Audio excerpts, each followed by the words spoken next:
Hello everyone.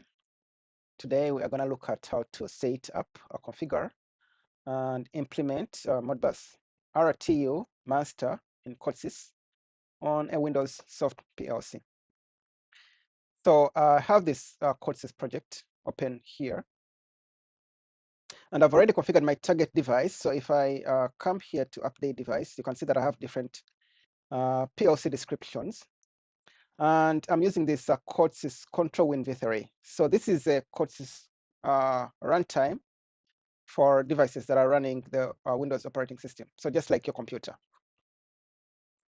So the reason they call this a soft PLC is because it turns your computer into a PLC without the need of any extra hardware.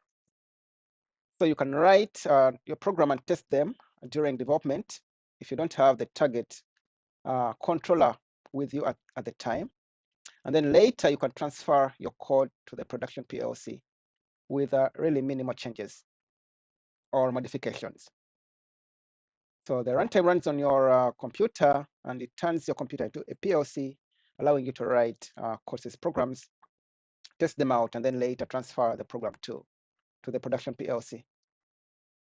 Now, I already have a separate video on how to install the runtime on your computer, so I'm not going to go into that right now. I'm just emphasizing exactly which device that I'm using here.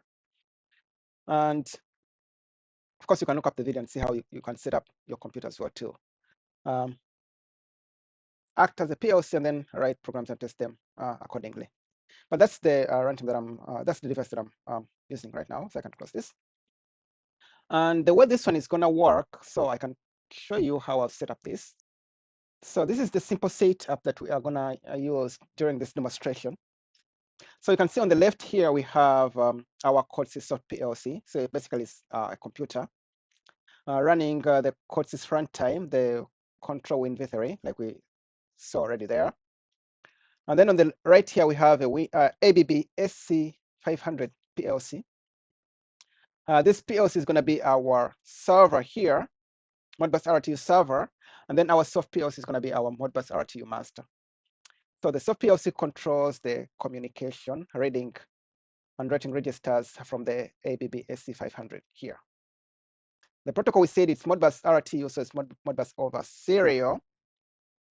The data we're going to be reading and writing is related to the hardware here that is attached to the SC500, as we shall see later.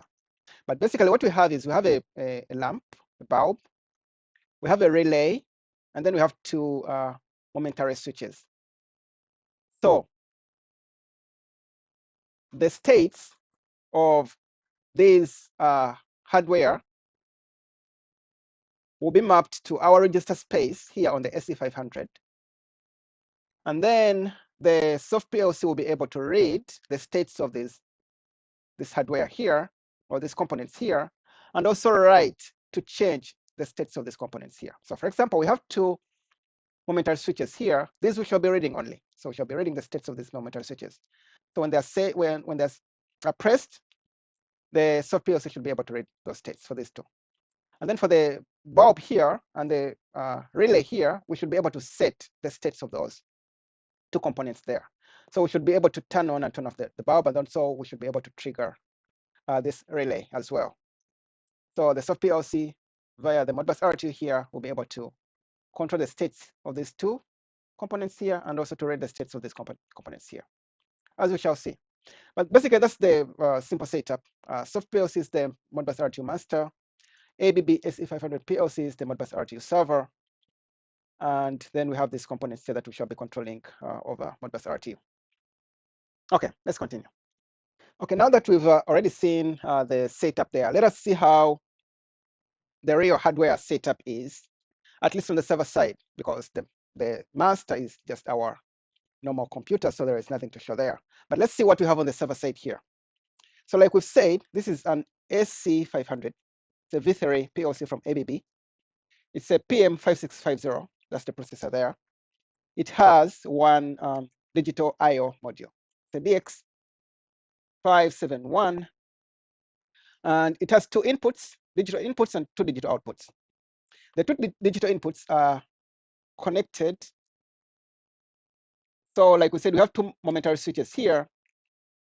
So when I press this button here, you can see the input one is activated. And then when I press the second one here, input 2 is activated. So you can see the LEDs there on the I/O module. And then for the outputs, I have this bulb here. And then I have the relay here as well, 24 volts relay. Now, in our project, we want to be able to read the states of these two momentary switches, input 1 and input 2. And then we should be able to set the states of these two. So the bulb here. And for the relay, we're going to do something interesting. So we're going to control this relay using a PWM signal there. So we shall be able to switch on and switch off the relay using a PWM signal. And that PWM signal will be based on two variables, like we shall see. And those variables will be controlled or will be set by the server, rather by the master, as we shall see later. But just a simple recap: two inputs and then two outputs, one bulb and then one relay. Okay, let's continue. Okay, now let's first set up our server. There is a simple code here that we are going to use to set up our server here. So like I said, our server is an ABB SC500 PLC. So this is Automation Builder IDE. So this is not Codesys.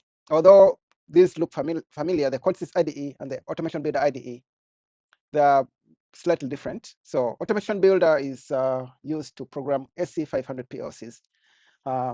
So don't mistake this with the Codesys IDE. The kind of programming setup is almost the same, but the IDEs are different. So like we said, we have one digital I/O module.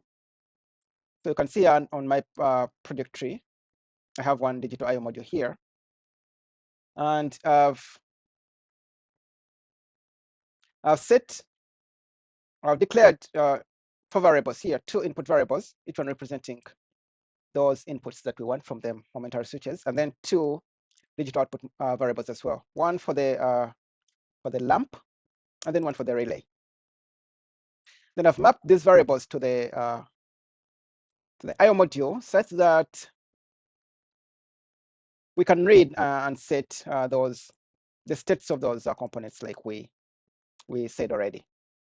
So you can see on digital input 1, I've mapped that X button start variable, and then on the digital I/O 2, I've mapped that, or digital I/O 0, and then digital I/O 1, I've mapped that X button stop. So those are the 2 momentary buttons or switches that we've seen already.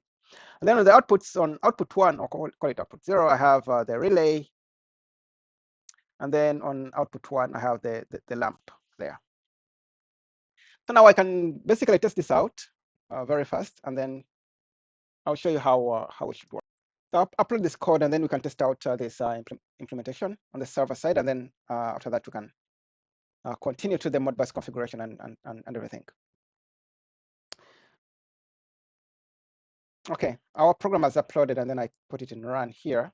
So I'm first going to test the switches. So I'll bring this a little bit like this. Now, if I press the first switch button, you can see I have X button start set there, and then if I release, it's reset. And then also the second switch there, you can see if I press that, set, and then if I release, released. Then for the outputs, I can basically just write these.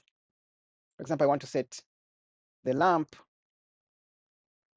I set it, the variable to true there, the lamp is set to is turned on, and then if I set it to false, turned off. And then for the relay, same thing. If I set the X relay out to true, then the relay is turned on. Then if I set it to false, the relay is turned off.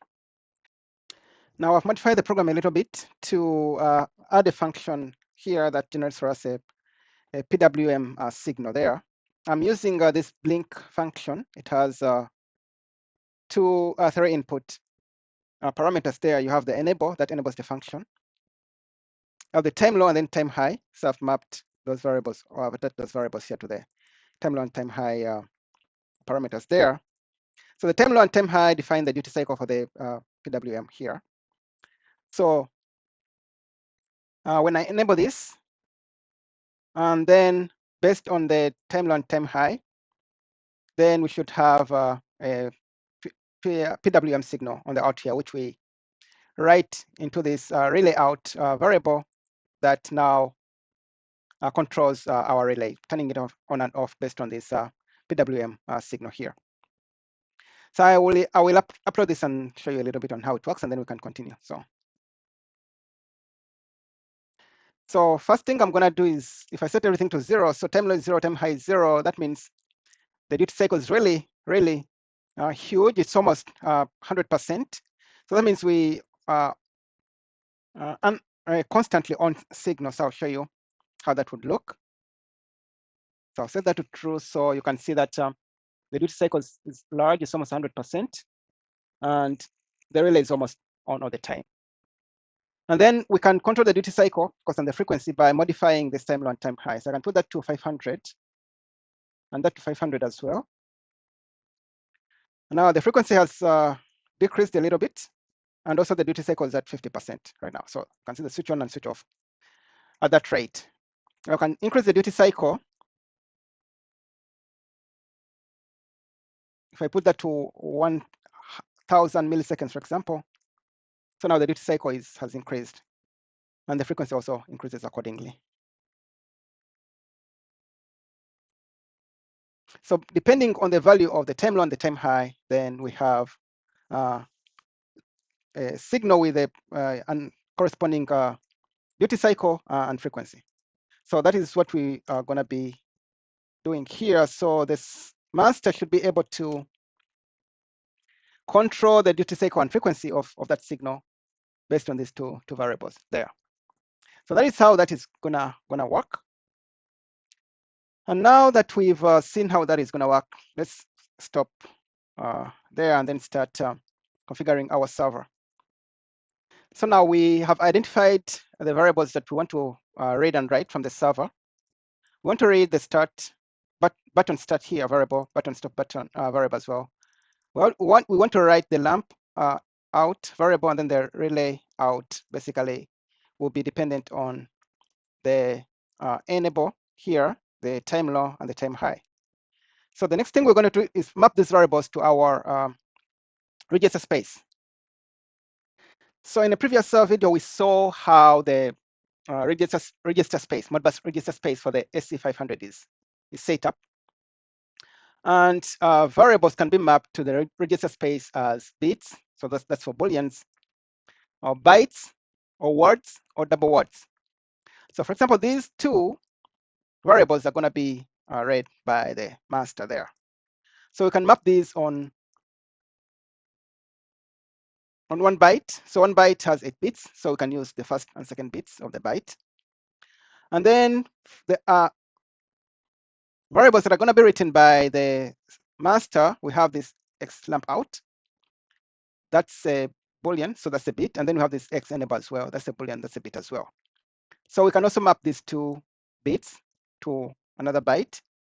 So 2 bits, one and first and second bit of the byte. And then these 2, which control our duty cycle and frequency, these will be mapped to a word, each to a word. These are integers, so word is quite appropriate. So let's start with the these 2 that are read by the master. So to map variables to the Modbus register space, use the at directive here, sorry. And then you also add the address, register address. So I have a small summary here that I've done. So on 1 word, you have 2 bytes. So for example, call this word 0, it has 2 bytes. It has byte 0 and byte 1. And then on each byte, we have bits, so we can map variables to bits of a byte. So from 0 to 7, and then from, sorry, this is 1. So from 0.0 to 0.7, and then from 1.0 to 1.7. So that means that this word address gives us 2 byte addresses, and each byte address gives us 8 bit addresses. So that means that on word 0, the first byte here, I'm going to map those 2 bits. So bit 0.0 and bit 0.1. And then the second byte here, I'm going to map those 2 bits as well. So bit 1.0 and bit 1.1. So that is on the first word. And then on the second word, so MW1, then I can map this I time low. And then on MW2, I can map this I time high. So that is how that is going to work. So here we want bit 0 of byte 0, which belongs to word 0. So this will be percent M X 0.0. And then for the second variable here, Boolean variable, shall map that on MX 0.1. And then for this, we go to byte 1 of word 0. And that would be MX 1.0. And then this would go to byte 1, sorry, bit 1 of byte 1 of word 0. And that would be MX 1.1. And then this will go to word 1, like we said. So that would be percent MW1. And then this will be at percent MW2. Now everything is mapped, and that should do for us right now. And then to conclude the server configuration here, basically on the COM ports, so the PLC here has an onboard serial interface. That is this interface here, and that corresponds to COM port 1. Then COM port 1 here, you still have a Modbus RTU server device, address 1, and then we see the communication parameters here that we shall need, the serial communication parameters that we shall need for this master side. But now server configuration is now done.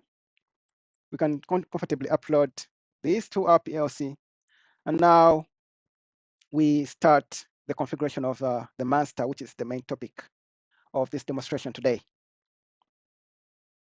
Okay, now the main topic of today's video is how to configure and set up Modbus RTU Master on our SoftPLC. Now, this is the project that I showed you earlier on. Now you can see this IDE is Codesys IDE. Previously, we were looking at the IDE, looking at its automation builder. They look quite familiar, but they are completely different. And this is where we are gonna implement our Modbus RTU Master. Now, the first thing we want to do is we want to write our logic that we are gonna be testing up today. First of all, let's declare the variables that we need. So for each variable that is mapped to a register, to the register space on the server side, we want to have a corresponding variable here. Whether the variable is whether we're going to read the variable or whether we're going to write the variable, we need a corresponding variable on the master side. So the first variable we have is the start. So I'll say MB start of type bool, like we've seen already. So the text should be corresponding, and then we have the MB stop. Also, it's of type bool. Then we have the lamp, so we have MB lamp, also type bool. And then we have the PWM enable signal, so we have MB PWM enable, so type bool as well. And then we have the two time low and time high, which control our duty cycle, so we shall have MB time low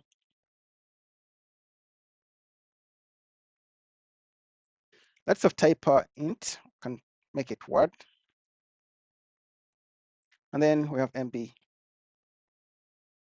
time high, those of type word. Those are all the variables that correspond to our variables, as you can see here on the server space, on the server side, which are mapped to the Modbus address space. Okay, so how is the logic going to work here? First, the server, or rather, sorry, the master will read the state of this start signal. So on the rising edge of the start signal, we shall do something. And then on the rising edge of the stop signal, then we shall do something else. So how is that going to be? So on start, we shall, first of all, enable the PWM block there. So enable PWM. Actually, we shall first define time law. So we define our duty cycle.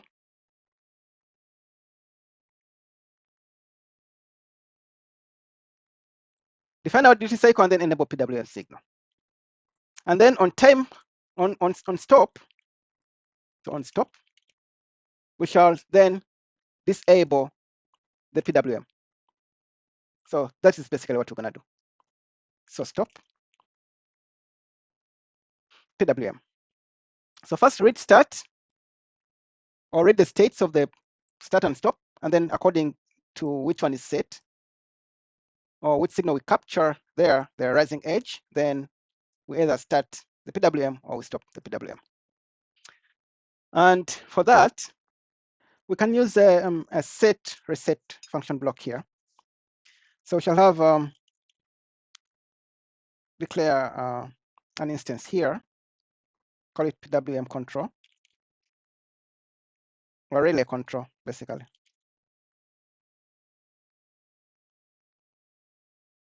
That is of type set reset. So the way this one works is put it up here. So we have the set one, which is our MB start here. And then the reset is our MB stop here. And then we have the Q1 as the output.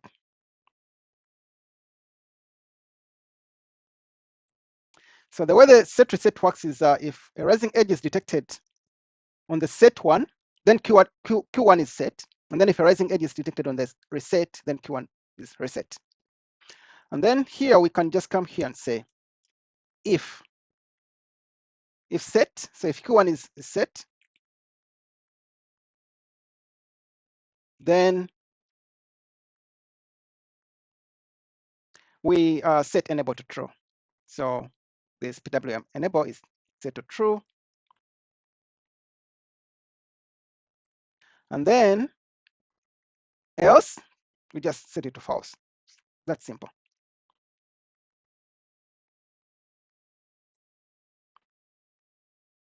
Okay, so if set, in other words, if a rising edge is detected here, we set this to true. Or rather, Q1 is set to true, and then we set this enable signal to true. And then if a falling rising edge is detected on the stop here, then Q1 is set to false, and then we set this enable to false. And basically that's it. We shall keep this one here for just for our information. Or we can even put it below because we've completed our logic. We don't need it anymore.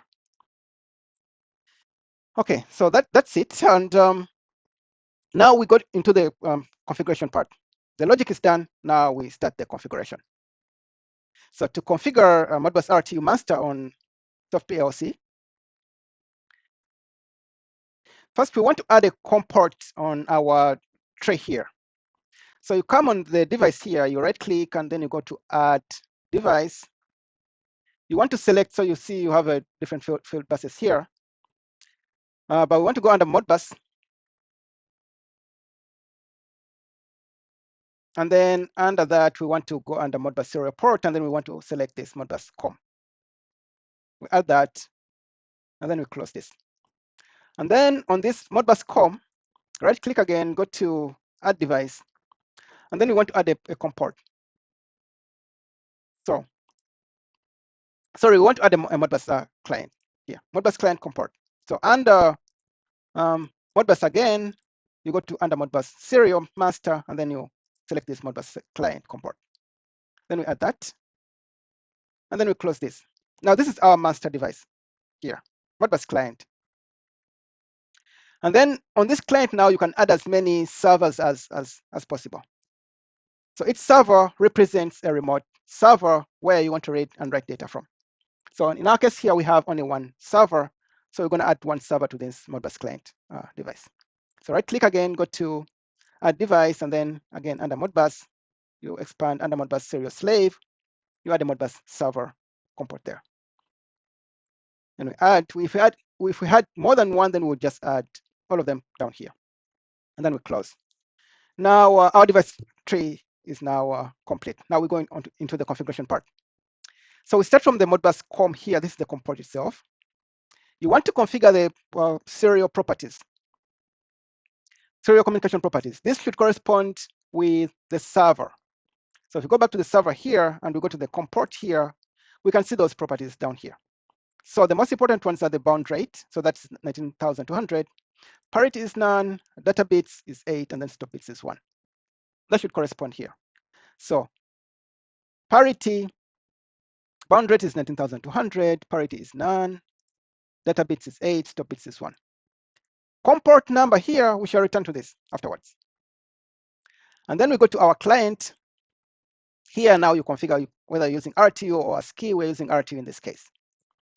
And then you have things like response timeout. You put that 1 second if you want to, and then time between frames is 1. And you can say auto restart as well. That is done now. That is for our master device. And then now we go to the slave itself here. Now on the slave, you want to configure the slave address. If you have multiple slaves that you're reading, then each slave, and they're on the same line, same communication interface here, then each slave has to have a unique address. You can set addresses from 1 to 247. We have one slave or server, so, and it's unit ID 1, of course. So let's come here and see it has unit ID 1. So we don't need to change anything here. And maybe the response time out as well. 1 second. Now, how do we read data from this slave? How do we read and write data from this slave? Now, there are two approaches here. We can either use channels or we can use function blocks. Function blocks give you more flexibility, as we might see in a future video. But for this video, we're going to use channels. So you go here to Modbus server channel. This is where we add channels. Channels are defined functions that we want to perform. So each channel defines one function. You can either read holding registers, read input registers, read coils, set registers, read discrete inputs, and all the main Modbus functions that are available. So we are going to define channels here, and the channels define which function we want to perform. Now, to determine which function we want to perform, we have to go back here. We read coils for this start and stop, and then we set coils. Actually, we shall leave this. We shall read discrete inputs for this start and stop, and then we shall write coils for the lamp and PWM enable, and then we shall read holding registers for this time low and time high. So 3 functions: read discrete inputs, set coils, and then read holding registers. Okay, now we know which functions we want to perform. So we can come back here and start writing our channels. So set this down here so that we see everything going on. So to add a channel, see we have these buttons here. So see under Modbus server channel, you come here and say add channel. Now you define the channel name, or you define the channel name, of course. Then we say read. First, we're going to read discrete inputs.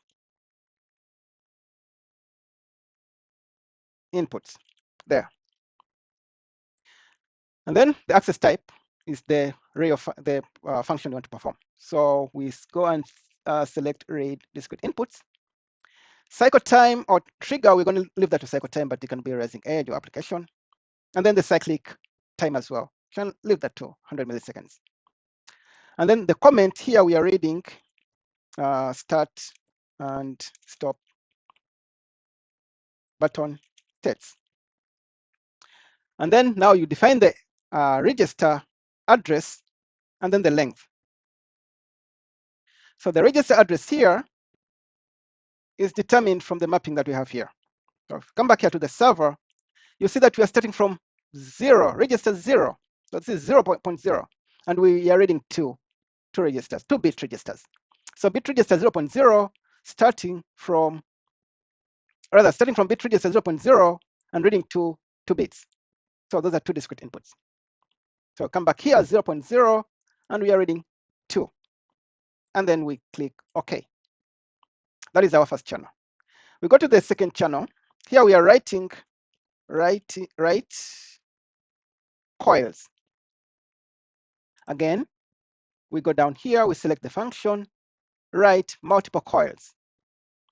Cyclic, 100 milliseconds, and then the description here is turn on lamp and enable PWM block. And then again, offset. So address is, go back here. So this is bit address. This is 1.0 of the second byte. Okay, so 1.0 of the second byte, that means we have 8 addresses here starting from 0. And then we have 7 addresses here starting from 1. So that means that if this one ends at 7, then here we start at 8. So for the discrete, for the coils, we start from address 8, and we write two coils. So 1.0 and 1.1. So come back here, we say starting from address 8, and then we write 2. Okay, those are bit addresses. Don't confuse those with word addresses or byte addresses. Those are bit addresses. Okay. Then the last one is define duty cycle. Oh, sorry, this is read holding registers. The comment here is we define duty cycle. That is the time low and time high. We are reading holding registers starting from address. So this is word address, not bit address anymore. So if you come here, you can see that this is word address 1, and we want to read 2. So word address 1 and word address 2. So starting from word address 1 and then reading 2 words there. We go back here, we start from word address 1, and we want to read 2 words, and that is done as well. So those are our three channels. They are defining our three functions. Okay. Now after defining the functions, now we want to map the data we're reading and the data we're writing. How do we map that? Now you go down here to Modbus generic serial server IO mapping, and you'll see that you have a provision for mapping variables to the channels there. So you have a channel here. This is the first one we defined, read discrete inputs. If you expand that down here, you see that you have 2 bit addresses there where you can map variables. Okay, so we can go ahead and map those variables to these addresses. So here we map the start. So go browse MB start, and then here we map the stop. And then under the second channel here, again, we have 2 of those bit addresses. So we map the first we want the lamp, and then we want the enable. And then for the holding registers there, we need to map the time low and time high. Time low and then time high. Okay, that should correspond to what we have here. Now, Modbus RTU is implemented over serial communication. So how do we set up serial communication between our PLC and our soft PLC? So in order to support this Modbus communication, you need to have some kind of serial communication between the two devices. The server, which is our baby SC500 PLC, and the master, which is our computer here, which runs the Codesys control runtime. Now, modern computers don't have serial interfaces that support connection with controllers like PLCs. So usually controllers like PLCs, for example, this one supports serial communication over RS-232, RS-485, or RS-422, and other architectures that fall into that category. Unfortunately for us, modern computers don't have those serial interfaces anymore. They've been phased out. So my laptop here has only one serial interface that I can use, and that is the USB. Unfortunately, again, the PLC does not have a USB interface. So I need to find a way on how to establish the communication, serial communication between my computer, which only has a USB interface, and my PLC here, which only has an RS-232 or RS-485 interface. For that, I use this converter here. So this converter here, I've demonstrated how it works in a previous video, so I'm not going to spend a lot of time on here, but it converts RS-232 coming from the PLC here to USB, which now goes into my computer. So it's as simple as that. On this side, I have RS-232. On this side, I have USB. And then this RS-232 goes to my PLC here, and then USB goes to my computer. And then just like that, I've set up serial communication between my computer and my PLC. And if you look quite closely there, you can see that I've already wired that up already. I have the serial interface here, and I've already wired up those leads there according to the RS-232 architecture there. I have three wires. One is ground, then I have RX, and then TX wires there. And then according to the datasheet of the converter here, you can know which pins correspond to RX, which pins correspond to TX, and then which pins correspond to ground. And I won't spend my time on this. I've already done a video demonstrating how that is done, so we shall not spend a lot of time there. So now we are done. We have defined our server. We have defined our master. We have set up our serial connection there. Now, there is one thing that we left here in the setup here is we need the COM port. So we need the COM port for this converter here.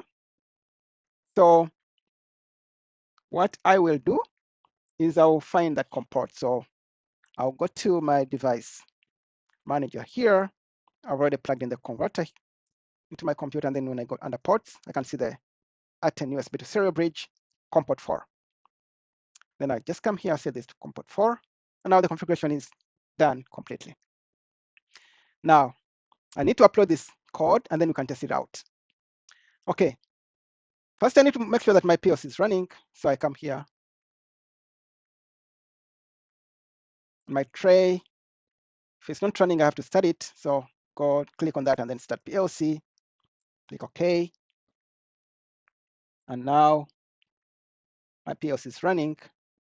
Double click scan network. I need to find it. Click OK. Now I've established connection to it as well.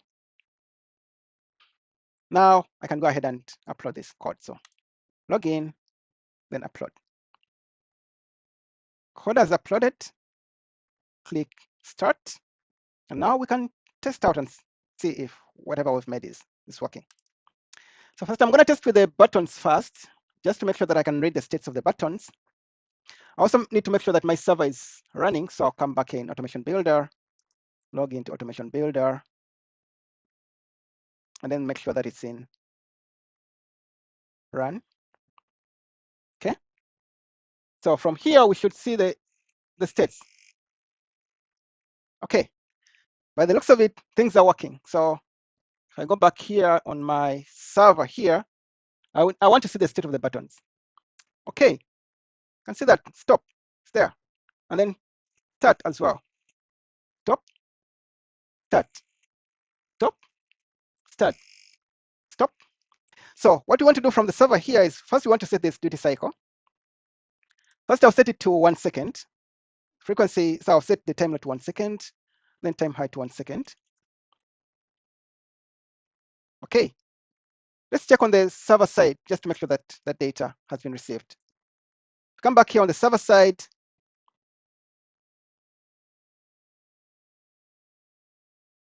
So it looks like we made a mistake with this one of the channels. So the channel should have been writing holding registers instead of reading holding registers. So that is the issue with channels. When you make a mistake, you have to redefine the channel. So we made a mistake here. So that's why we can't write these variables, because they are mapped as reading holding registers instead of writing holding registers. So we have to log out here, and then we have to redefine this channel. This channel should be writing holding registers. So here, read holding registers.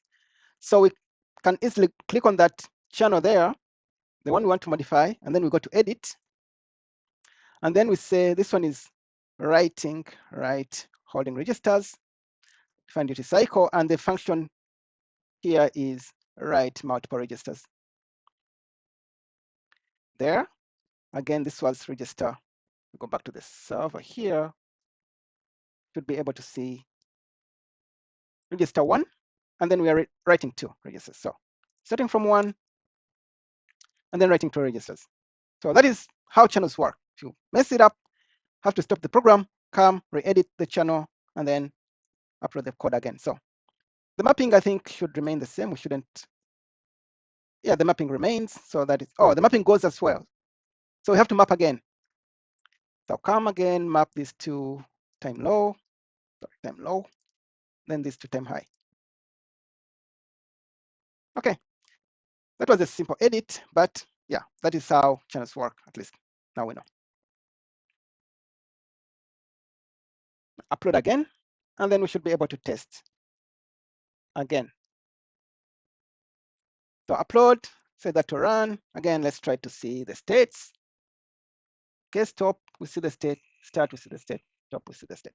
So first, let's write the time low and time high to define our duty cycle and frequency. Okay, now this time we are able to write them. That means that we are using the correct function, Modbus function. Then I can log in here on this server side, and then I'll make sure that I have the data from the master. So if I log in, you can see that the time low and time high have been set accordingly. Now we go back to our master here, and now we wait. Okay, we wait. We want to read start so that this block should start executing here. So start, when start comes, then this PWM enable should be set to true, and then our relay should start switching on and off according to the duty cycle we have configured here. So I want to set this to start.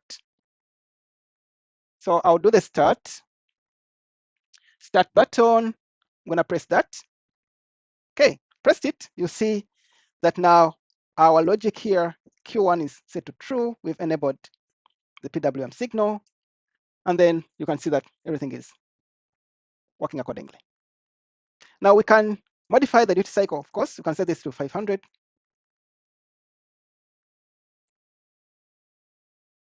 And right away, we send the data to the server, and the duty cycle has changed. And also set it to 200, for example.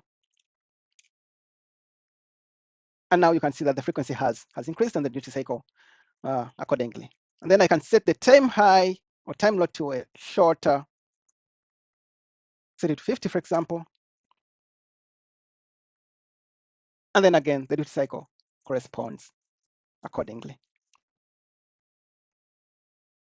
And then we can also try to turn on the lamp. So I'll come here, set this lamp to true. Lamp is on. So let's see. The lamp is on now. And then I can turn it off as well. Then to disable, okay, lamp on, lamp off. And now to stop the PWM, I just need to press the stop button. Stop, and then it's gone. And then to start again, same thing, stop, same thing. And then I can always define the duty cycle here as I want. So I can set the time height to, for example, 1 second, leave time load to 200, start, and then you can see that the frequency and the duty cycle corresponds exactly to what we have. Then I can set it to really very short, very high frequency, and then it goes just like that.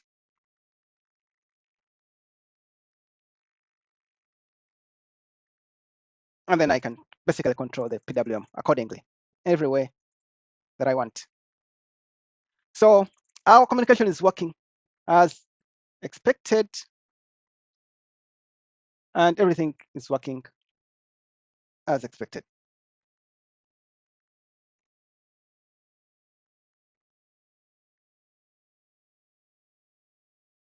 Stop,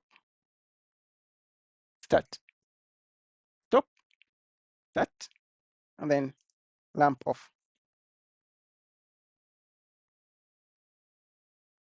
Okay, so that is all that we wanted to demonstrate today. And in a later video, we shall see how we can work with function blocks instead of channels for Modbus RTU communication. But that is all for today. Thank you and have a nice day.